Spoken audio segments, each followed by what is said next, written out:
সবাইকে good morning জানিয়ে আর একটা নতুন ভিডিও শুরু করলাম। তো আজকে একদম পুরো মেঘলা মেঘলা ওয়েদার আছে, মনে হচ্ছে যে অনেক সকাল। তো সেই রকমটা নেই, রোদ না থাকলে মনে হয় যে খুব সকাল। আর ঘুম থেকে উঠে আগে আমাকে আমলার জুসটা করে নিতে হয়। তো বেশিরভাগটা সময় দেখি যে সকালবেলায় কারেন্ট থাকে না।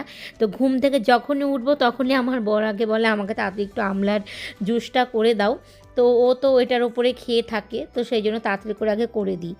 আর তারপরে তো রয়েছে চা, 2 কাপ চা করলাম, করে শ্বশুরকে দিলাম 1 কাপ, আর আমি 1 কাপ খেলাম, খেয়ে একটু বসলাম, বসে তারপর কাজকর্মগুলো করছি। আর সকালবেলায় না চা না খেলে মানে কোনো কাজকাম করতে পারি না।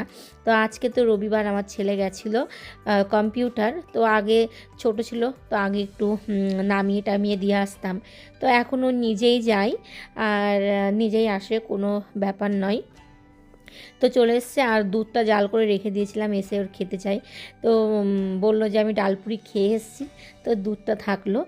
আর এই ঝাড়ুটা দিয়ে ঝাঁট দিলে আমার বড় রেগে যায়, বলে যে নোংরা যায় না, দেখতে খারাপ লাগে। আমি বলি দেখার সাথে কোনো স্বাদ নেই, যেটাতে আমি কাজ করি, যেটাতে আমার ভালো লাগে নোংরা যায়, আমি সেটাই পছন্দ করি। কিসে ভালো লাগলো কিসে খারাপ লাগলো সেটাতে কোনো যায় আসে না। আর আমার ছেলে এখন গেল ওর বাবার ওষুধ আনতে, গ্যাসের ট্যাবলেট। তো তারপরে দেখো এসেছে, তো ওকে আমরা এখন পাঠাবো হচ্ছে বাজারে, বাজার করতে।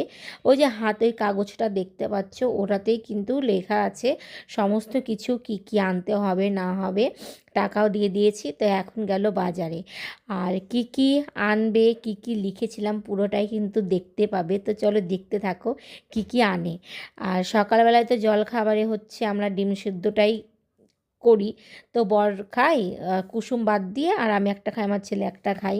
তারপর দেখো একদম পুরো মেঘলা হয়ে আছে, ঠান্ডা বাইরে, তার মধ্যে কিন্তু সমস্ত ব্ল্যাঙ্কেট বালিশগুলো আমরা রোদে দিয়েছি, মানে গায়ের গরমগুলো দিয়েছি বাইরে, মনে হয় যে আরও ঠান্ডা হয়ে যাবে। তো রোদ বেরোলে ভালো, নাহলে ঠান্ডাই হয়ে থাকবে। তো মানে এটা আমাদের অভ্যাস হয়ে গেছে, কি গরম কি শীত, মানে সমস্ত কিছু নিয়ে বাইরে বের করে রেখে দিই। এই যে নতুন অতিথি এসছে আমাদের বাড়িতে, নতুন অতিথি। এই যে এর বাচ্চা এনেছে, ফার্স্ট আজকে দেখলাম। সব বাচ্চা কুকুরে খেয়ে নেয়, কাদের বাড়িতে যে দিয়েছিল বাচ্চা, দেখছি যে এসছে ওই যে পিছনে। তো আমলার জুস খাওয়ার পরে 1 ঘন্টা থেকে 2 ঘন্টা পরে এই যে কফি খাই। তো এখন এই যে কফি করে দিলাম।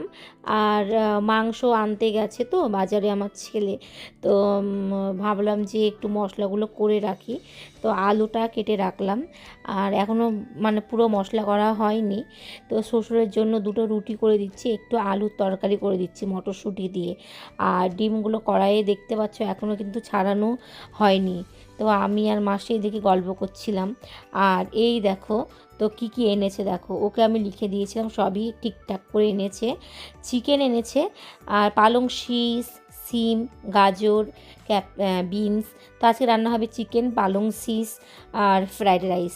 আর সকালবেলায় না আমরা জুস করতে গিয়ে মনে হয় ওই বীজটা ছিল, তো আমি ঠিক বুঝতে পারিনি। তারপরে ব্লেন্ডারের ওই ওটা না পুরো খুলে গেছে, দিয়ে ছোটোটায় মশলা করলাম মানে অল্প অল্প করে, আর এটাতে মশলা হয় না। দেখো পুরো ওয়ালের কি অবস্থা, দেওয়াল একদম পুরো কেমন হয়ে গেছে। তো যাই হোক, রান্না টান্না করে তারপর পরিষ্কার করব।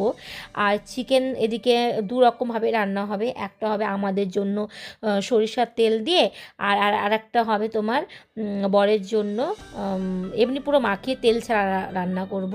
তো উঠোনটা আমার বর আজকে ধুয়ে দিয়েছে, শুধু আজকে কেন, প্রতিটা দিনই কিন্তু ও মানে ধুয়ে দেয়, প্রতিটা দিন বলবো না, মাঝে মধ্যে ধুয়ে দেয়। তো তারপরে হচ্ছে একটা কাকুকে বলেছিল, সেই কাকুটা এসছে এখানে জঙ্গল পরিষ্কার করতে। মানে এই জঙ্গলটা দেখো আজকে পরিষ্কার করলো, 10 দিনের মধ্যে আবার পুরো ঘাস বেরিয়ে যায়। তাই কাকুটা বলছে যে ঘাস না বেরোনোর জন্য ওই ওষুধ যদি ছিটিয়ে দেওয়া যায় তাহলে কিন্তু ওখানে ঘাস বেরোবে না। তাই আমি বললাম যে আমাদের বাড়িতে ওইসব কেউ আনার নেই, আপনি একটা সময়ে এসে নিয়ে এসে এখানে ছিটিয়ে দিবেন, কোনো ব্যাপার না। তো তারপরে হচ্ছে সব দেখিয়ে টেখিয়ে দিয়ে আসলাম। তো বললো জঙ্গলটা পরিষ্কার করার পরে বললো দেখে নাও ঠিকঠাক আছে কি না, না আবার পরিষ্কার করতে হবে। আমি বললাম যে না, আর কাজ কাম একদম পুরো পরিষ্কার। তো এইদিকে ফ্রাইড রাইস করব। আর তো প্রথমেই তো আমি ঘি, আজকে সাদা তেল দিয়ে নিস, অন্যান্য দিন সাদা তেল ঘি দিয়ে করি, কিন্তু আজকে পুরোটাই ঘি দিয়ে করেছি। আর খেতেও কিন্তু খুব সুন্দর হয়েছিল, পরের দিন ভয়েস দিচ্ছি। তো ওইদিকে আমি কাজু কিশমিশ আর গাজর বিনস ভেজে তারপরে হচ্ছে চালটা দিয়ে দিয়েছিলাম। আর চাল বলতে আমি তো ভাত করেই নিয়েছিলাম আগে। আর এর বরেরটা তো হয়ে গেছে, এটা কিন্তু আমাদের জন্য চিকেনটা হচ্ছে। তো পালং শাক কিন্তু আমি করি সিম আলু আর বড়ি দিয়ে। আর নামানোর টাইমে এই সর্ষে বাটাটা দিয়ে দিই। তো দেখো সবজিটা কিন্তু সেদ্ধ হয়ে গেছে, ডাঁটা বেগুন মানে সমস্ত বড়ি টড়ি সবই সেদ্ধ হয়ে গেছে। নামানোর টাইমে একটু সর্ষে বাটা দিয়ে দিলাম আর একটু চিনি দিয়েছিলাম, কারণ পালং শাক একটু মিষ্টি মিষ্টি ভালো লাগে। তো এইদিকে আমার চিকেনটাও হয়ে গেছে। আর যখন কষাচ্ছিলাম তখনই কিন্তু আমার ছেলের খুব খিদে পেয়ে গেছিলো, বলে যা হয়েছে তাই দিয়ে দাও।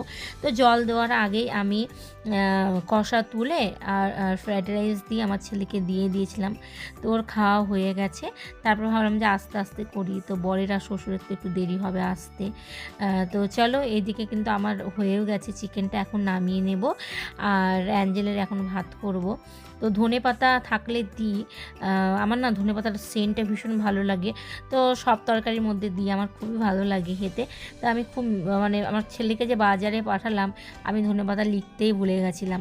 তারপরে এখন মনে পড়ছে যখন চিকেনে দিব, তারপরে দেখছি ফ্রিজের মধ্যে নেই।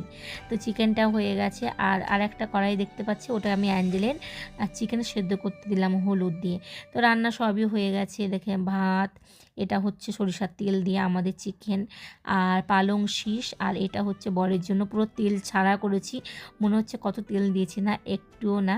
আর এই হচ্ছে ফ্রাইড রাইস। তো চলো, সমস্ত রান্নাবান্না করতে গিয়ে অনেকটা বেলাও হয়ে গেল। এখনও স্নান করা হয়নি, এখন আমি স্নান করব, তারপরে পুজো দিব। তো দেখো খাওয়া দাওয়া করে চললো আমার ছেলে ফুটবলেও একা একাই যায়। তো যাই হোক, তারপরে হচ্ছে বেলাও অনেকটাই হয়ে গেছে পুজো দিতে। যেই দিনে আমি মানে রান্নাঘরে ঢুকে যাই সেদিন পুজো দিতে অনেকটাই লেট হয়ে যায়। তো অত কিছু রান্না করতে তো সময় লেগেই গেল। তো সেই জন্য আজকে পুজোটা দিতেও একটু দেরি হয়ে গেল। আর আজকে একটু ঠান্ডাই পড়েছে, বললাম না সকাল থেকে রোদ নেই, তো সেই জন্য সোয়েটার পরে নিয়েছি। আর এখন শ্বশুরকে খেতে দেবো, আমিও খেয়ে নেব। আর বর তো ও ঠিক টাইমে খায়, ওষুধগুলো খেতে হয়। তো ওর খাওয়া হয়ে গেছে, খেয়ে দিয়ে এখন শুয়ে আছে। তো আমিও খেয়ে এখন ভিডিওগুলো এডিটিং করব। তারপরে সন্ধ্যার সময় যাব একটু বাজারে, দরকার আছে। তো সেটার ভিডিও দেখাবো না, তাহলে ভিডিওটা অনেকটাই বড় হয়ে যাবে। তো চলো আজকের মতো টাটা।